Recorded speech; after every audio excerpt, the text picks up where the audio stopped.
Praise the Lord. கர்த்தரும் இரட்சகருமாகிய இயேசு கிறிஸ்துவின் நாமத்தில் உங்களை வாழ்த்துகிறேன். என்னுடைய சாட்சியை உங்களோடு கூட பகிர்ந்து கொள்வதில் மிக மகிழ்ச்சி அடைகிறேன். 2018 எனக்கு திருமணம் நடந்தது. 2019 நான் சிங்கப்பூர் வந்தேன். என்னுடைய கணவர் இங்க வேலை செஞ்சுட்டு இருந்தாங்க. எனக்கும் வேலை கிடைச்சிச்சு. நான் கன்சீவ் ஆனேன். அப்புறம் ஹோல் ப்ராசஸிங், அந்த பிரெக்னன்சி ப்ராசஸிங் ஃபுல்லாவே எனக்கு ரொம்ப வாமிட்டிங்னா சொல்லவே முடியாது. அந்த அளவுக்கு இடையில போய் ட்ரிப்ஸ் போடுறது அந்த மாதிரி தான் ரொம்ப வாமிட்டிங்கா இருந்துச்சு. என்னால அந்த ப்ராசஸ, அந்த பிரெக்னன்சிய என்னால சந்தோஷப்படவே முடியல. அந்த அளவுக்கு நானு ரொம்ப வாமிட்டிங், ரொம்ப ஹெட்டேக் அந்த மாதிரி தான் போயிட்டு இருந்தேன். ஒரு 6-7 months முடியும் போது நான் ஊருக்கு டெலிவரிக்காக கடந்து செல்றேன். ஆனா எல்லா மாதங்களிலும் 4 மாதத்துல இருந்து கண்டினியூஸா நான் என்னுடைய ட்ரீட்மெண்ட் எடுத்துட்டு இருக்கேன். அதே மாதிரி டாக்டர் செக்அப் எல்லாமே நடந்துட்டு இருக்கு. ஆனா எந்த பிள்ளைக்கு எந்த ஒரு ஆபத்தும் இருக்கிறது மாதிரி சொல்லவே இல்லை டாக்டர். ஆனா கடைசியில நான் போக வேண்டிய சிச்சுவேஷன், ஊருக்கு போய் டெலிவரிக்காக நான் போக வேண்டிய சிச்சுவேஷன் வரும்போது டாக்டர் என்கிட்ட சொன்னாங்க, உன் பிள்ளை கொஞ்சம் வெயிட் கம்மியா இருக்கிறது மாதிரி இருக்கு, வீட்டுல போய் நல்லா ரெஸ்ட் எடுத்துக்கோ, வேணா போய் ஏதாச்சும் ஒரு ஹாஸ்பிட்டல்ல அட்மிட் ஆகி குழந்தைய நல்லா பாத்துக்கோ அப்படின்னு சொல்லிட்டு அனுப்புனாங்க. ஊருக்கு போனதுக்கு அப்புறம் நானு ஒரு ஹாஸ்பிட்டல்ல செக்அப் போனேன். அப்போ டாக்டர் சொன்னாங்க, இந்த ஹாஸ்பிட்டல்ல டெலிவரி பண்ண முடியாது, ஏன்னா பிளட் பிரஷர் ரொம்ப அதிகமா இருக்கு, நீங்க வேற பெரிய ஹாஸ்பிட்டல்ல தான் போகணும், ஏன்னா குழந்தையும் கொஞ்சம் சின்ன குழந்தையா இருக்கு, வெயிட் ரொம்ப கம்மியா இருக்கு, மேபி அந்த குழந்தைய ஐசியூல வைக்க வேண்டியது வரும், அதனால என்ன வேணாலும் நடக்கலாம், அதனால நீங்க பெரிய ஹாஸ்பிட்டலுக்கு நீங்க போங்க, எல்லா ஃபெசிலிட்டிஸும் இருக்கிற ஒரு ஹாஸ்பிட்டல்ல நீங்க போங்கன்னு சொல்லிட்டு சொன்னாங்க. நாங்க அந்த ஹாஸ்பிட்டல்ல இருந்து டாக்டர் கிட்ட சொன்னோம், நீங்க எங்களுக்கு பிளட் பிரஷர் கண்ட்ரோல் பண்றதுக்கான மெடிசின் தாங்க, நாங்க வீட்டுல வச்சே நாங்க பிளட் பிரஷர் மெடிசின்ஸ் எடுத்து நாங்க சாப்பிட்டு நல்லா ரெஸ்ட் எடுக்கிறதுக்கு பாக்குறோம், 1 week கழிச்சு வரோம், நீங்க ஸ்டில் பிளட் பிரஷர் ஜாஸ்தியா இருந்துச்சுன்னா நாங்க வேற ஹாஸ்பிட்டலுக்கு போறோம் அப்படின்னு சொல்லிட்டு நாங்க டாக்டர் கிட்ட கேட்டோம். அவங்க சொன்னாங்க, 2 நாளுக்கு நான் மெடிசின் தரேன், 2 days கழிச்சு திருப்பி வாங்க, உங்களுக்கு கண்ட்ரோல்ல இருந்துச்சுன்னா நம்ம பாக்கலான்னு. அதே போலயே 2 days கழிச்சு நாங்க போகும்போது ஸ்டில் பிளட் பிரஷர் ரொம்ப ஹையா தான் இருக்கு, கண்ட்ரோலே ஆகல. அதனால அவங்க சொன்னாங்க, இல்ல இனிமே நீங்க இங்க வராதீங்க, நீங்க வேற பெரிய ஹாஸ்பிட்டலுக்கு போங்கன்னு சொல்லிட்டு ஒரு நாளைக்கு 1 dayல 3 times பிளட் பிரஷர் மெடிசன் எடுக்கிறது மாதிரி எனக்கு பிபி மெடிசன் தந்தாங்க. நானும் எடுத்துட்டு இருந்தப்போ திடீர்னு வீட்டுல இருக்கும்போது எனக்கு திடீர்னு ஒன் சைடு ஃபுல்லா அந்த பலவீனம் ஆகுறது, வீக்னஸ் ஆகுறது மாதிரி, இந்த கை நம்னஸ் ஆகுறது மாதிரி, எதுவும் செயல்பட முடியாதது மாதிரி எனக்கு ஃபீல் ஆகிடுச்சு. ரொம்ப ஹெட்டேக்கு, இந்த ஒன் சைடு ஃபுல்லாவே, லெப்ட் சைடு ஃபுல்லாவே நான் பலவீனமா இருக்கிறது மாதிரி நான் ஃபீல் ஆனேன். நான் நர்ஸ் ஆனதுனால எனக்கு தெரியுது, மேபி இது ஸ்ட்ரோக் ஆக போகுதோ அந்த மாதிரி நான் எனக்கு ஃபீல் ஆகுது.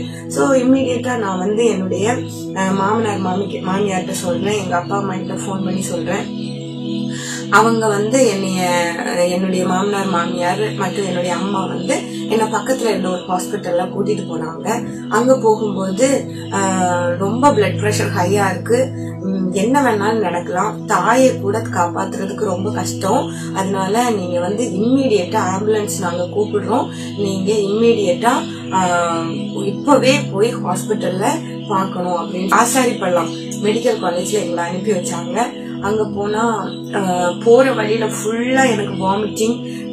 என்னுடைய ஃபீலிங் என்னன்னா, நான் போற வழியிலேயே என்னுடைய உயிர் போயிருமோ அந்த அளவுக்கு நான் பலவீனத்தினால ரொம்ப கஷ்டப்படுறேன். நான் அப்படி அந்த வண்டி போகிற வழியில எல்லாம் நான் ஜம்ப் ஆகுறதுனால என்னால முடியல, அப்படி ரொம்ப வாமிட் பண்ணி ஹெட்டேக் நான் இப்பவே மயங்கி விழுந்துருவேன், இப்பவே செத்துருவேன், அந்த மாதிரிதான் இருக்கு. குழந்தைய பத்தியே இல்ல, என்னாலேயே எனக்கு உயிர் வாழ முடியுமோ அப்படின்ற ஒரு கேள்விக்குரிய எனக்கு வந்துருச்சு. அம்மாவும் என் மாமியாரும் ரொம்ப பயந்துட்டு இருந்தாங்க. அப்புறம் ஆம்புலன்ஸ்ல ஒரு வழியா ஆசாரிப்பள்ளம் மெடிக்கல் காலேஜ்ல அங்க போய் இறங்கின உடனே அவங்க என்னைய நேரா லேபர் ரூமுக்கு ஏத்துறாங்க. அங்க போய் அவங்க ஸ்கேன் பண்ணி பார்த்தப்போ அவங்க சொன்னாங்க, இந்த குழந்தைனால உனக்கு எந்த பிரயோஜனமுமே இல்ல, இந்த குழந்தை பிறந்தா நீ வாழ்நாள் முழுவதும் இந்த குழந்தைய வச்சு நீ கஷ்டதான் படுவ.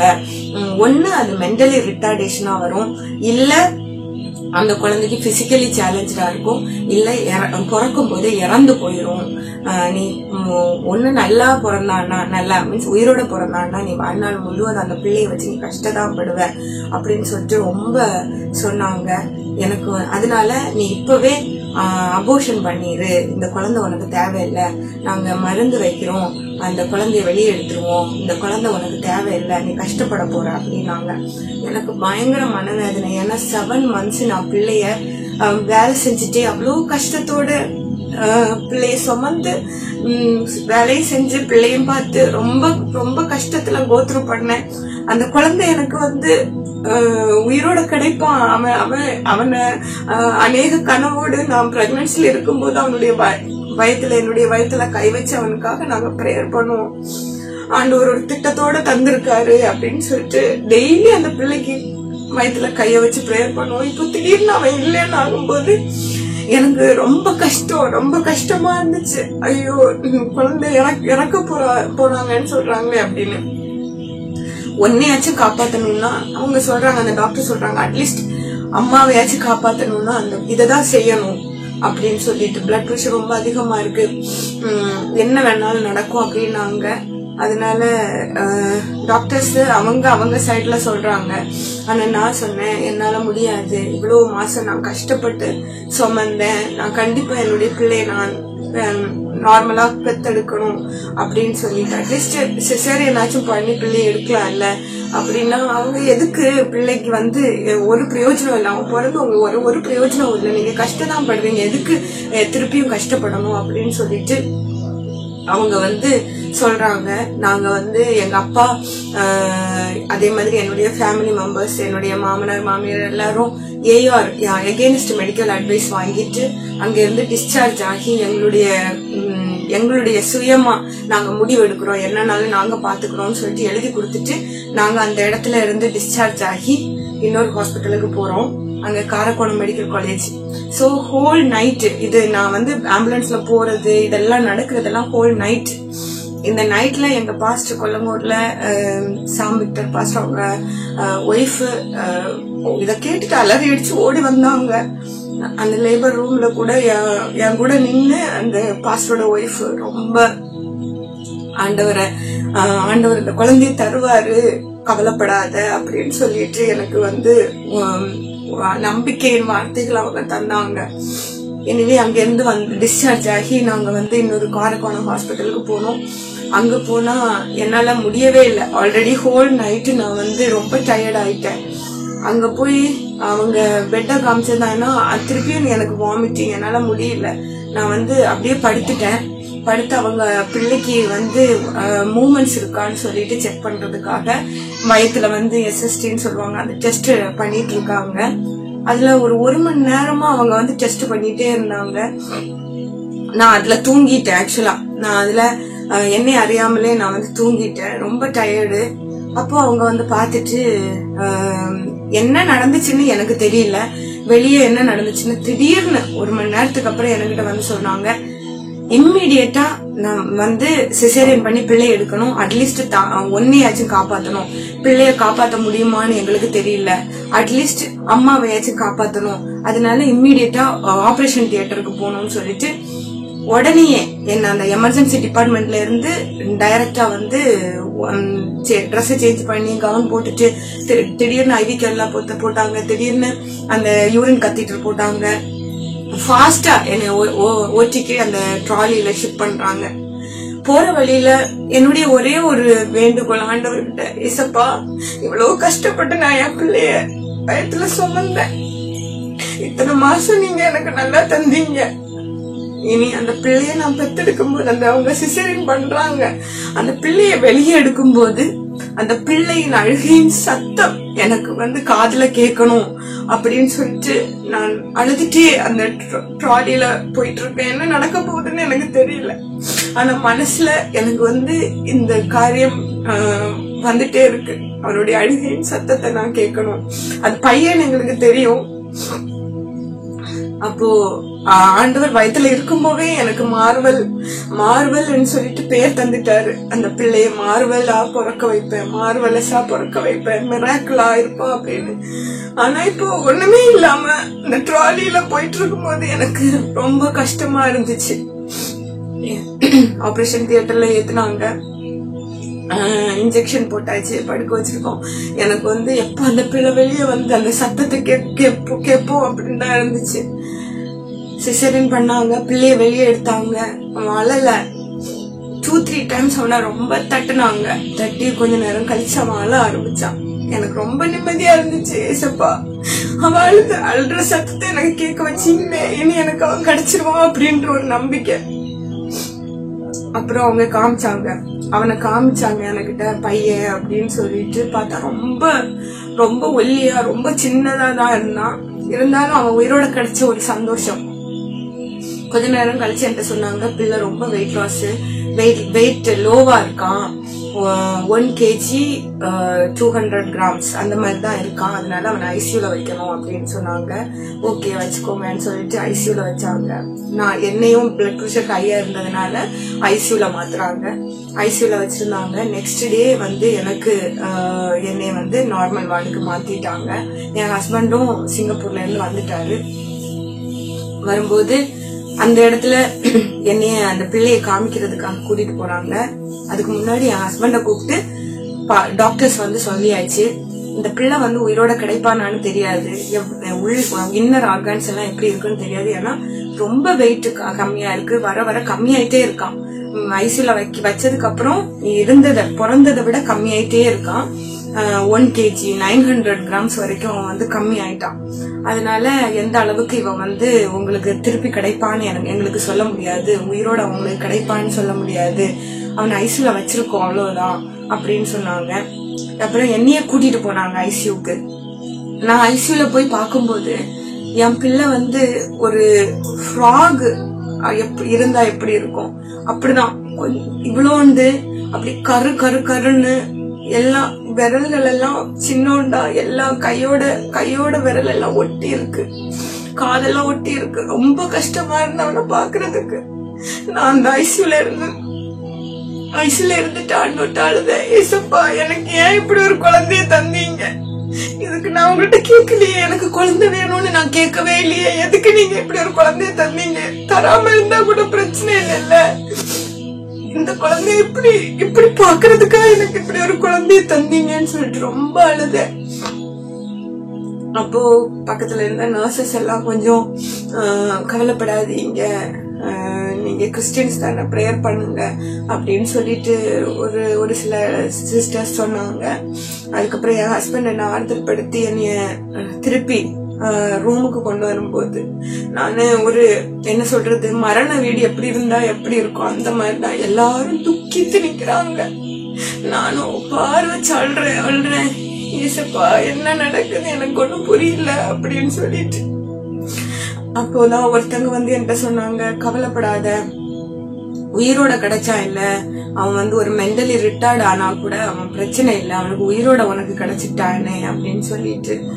ரொம்ப எனக்கு கஷ்டமா இருந்துச்சு. எப்படி நான் ஒரு மென்டல் ரிட்டார்டேஷன் ஆகுற ஒரு பிள்ளைய நான் என் காலம் ஃபுல்லா வளர்த்துவேன், அதுக்கா நான் ஆண்டவர் எனக்கு இப்படி ஒரு பேர் தந்து, மார்வல் என்ற ஒரு பேரை தந்து எனக்கு குழந்தைய தந்தாரு அப்படின்னு சொல்லிட்டு இன்னும் அதிகமா எனக்கு கஷ்டம். நான் ரொம்ப அழுதேன். அப்பவும் எங்களோட பாஸ்டரும் ஒய்ஃபும் வந்து எனக்கு சப்போர்ட் பண்ணாங்க. அதே மாதிரிதான் என்னுடைய கணவர், என்னுடைய அப்பா அம்மா வந்து எனக்கு சப்போர்ட் பண்ணி சொன்னாங்க.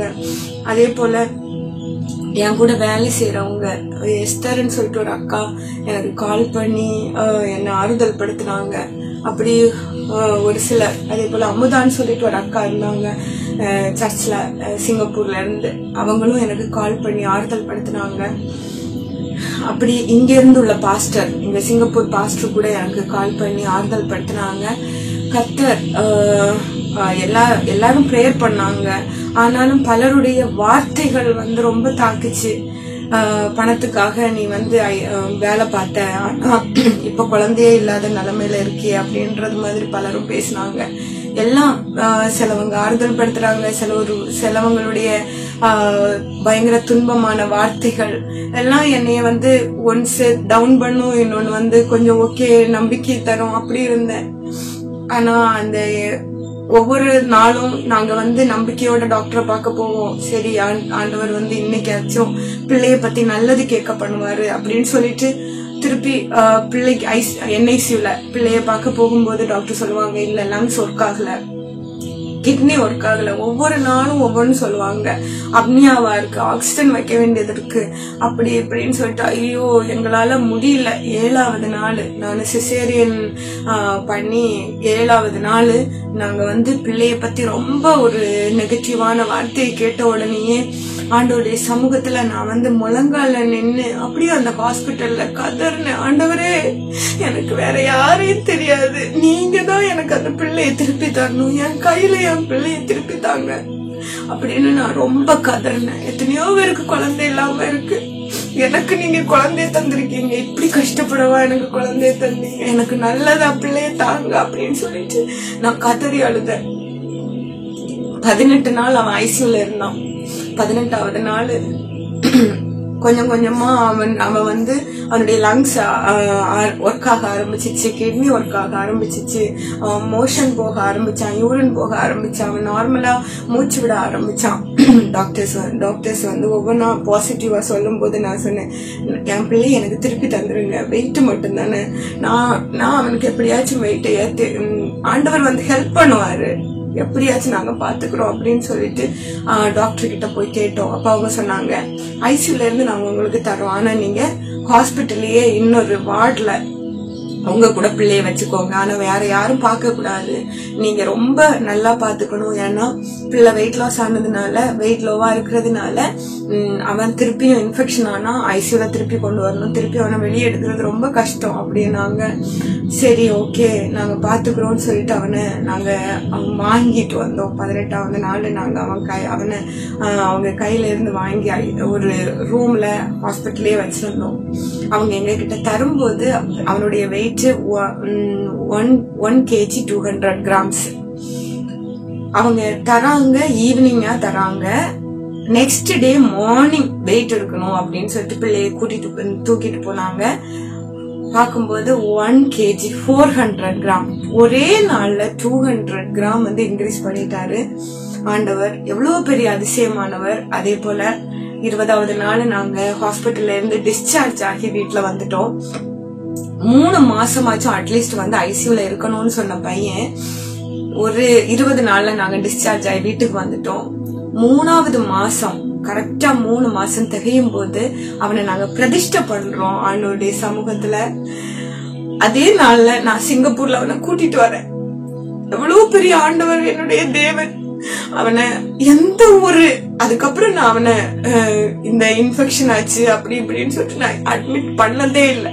ICUல அட்மிட் பண்ணாத அளவுக்கு ஆண்டவர் அவனை இவ்வளவு சின்ன சின்ன ஜலதோஷம் காய்ச்சல் எல்லா பிள்ளைங்களுக்கும் வர்றது மாதிரி வரும் அல்லாம வேற எந்த ஒரு பெரிய சிக்னஸும் இல்லாம என் பிள்ளைய இன்னைக்கு வரைக்கும் சுகபலன் ஆரோக்கியத்தோடு பாதுகாத்தார். இன்னைக்கு அவனுடைய 5வது பர்த்டே. இந்த 5 வருஷங்களும் என் பிள்ளைய சுகமா ஆரோக்கியத்தோடு ஆண்டவர் தந்திருக்கார். இன்னைக்கும் அவனை சிங்கப்பூர்ல எங்க கூட 2 பிள்ளைங்களும், அதுக்கப்புறம் எனக்கு இன்னொரு குழந்தை கிடைச்சிச்சு. 2 பிள்ளைங்களையும் எந்த ஒரு அருகதையும் இல்ல, எந்த ஒரு தகுதியும் இல்லை எங்களுக்கு நாங்க ஃபேமிலியா சிங்கப்பூர்ல இருக்கிறதுக்கு. ஆனா ஆண்டவர் இந்த பிள்ளைங்களை எங்க கூட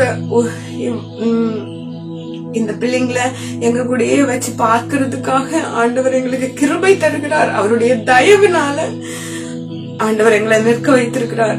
அதே போல ஆண்டவர் வேதாகமா சொல்கிறது போல, ஆபத்து நாளில் என்னை நோக்கி கூப்பிடு, நான் உனக்கு மறு உத்தரவு கொடுப்பேன் என்று சொல்லி இருக்கிற வசனத்தின்படியே நான் ஆபத்து நாள்ல ஆண்டவரை நோக்கி கதறின போது ஆண்டவர் எனக்கு மறு உத்தரவு தந்தார். இன்னைக்கு நீங்க யார் இந்த சிச்சுவேஷன்ல போயிட்டு இருக்கீங்களோ, யாராச்சும் குழந்தை இல்லையா, யாராச்சும் கண்ணீரோடு என்ன பிரச்சனையோடு இருந்தாலும் சரி, ஆபத்து நாள் கர்த்தரை நோக்கி கூப்பிடுங்க. அவர் கண்டிப்பா எந்த மனிதன் உங்களுக்கு உதவலைனாலும் ஆண்டவர் அந்த இடத்துல இறங்கி உங்களுக்காக உதவ வல்லவரா இருக்கிறார்.